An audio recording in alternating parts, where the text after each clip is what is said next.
En Côte d'Ivoire, Damana Adia Picas, l'un des bras droits de l'ancien président Laurent Gbagbo a été arrêté hier, selon le procureur de la République.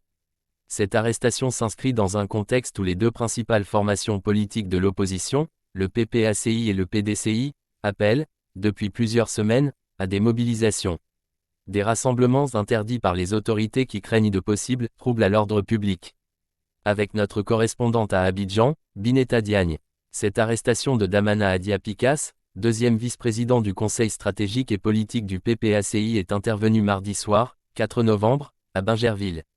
En cause notamment des appels à l'insurrection populaire et au renversement des institutions, estime Oumar Brahman Koné, le procureur de la République.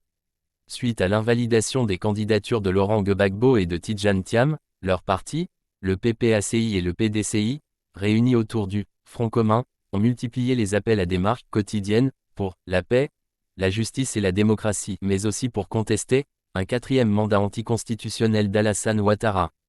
Invoquant des risques de troubles à l'ordre public, les autorités ont interdit les marches jusqu'au 17 décembre.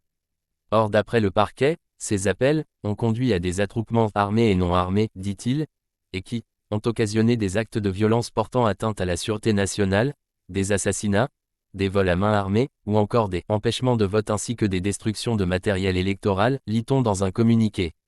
Plus de 710 personnes ont été interpellées après la marche interdite du 11 octobre. Parmi elles, plus d'une centaine ont été condamnées à 3 ans de prison ferme pour troubles à l'ordre public.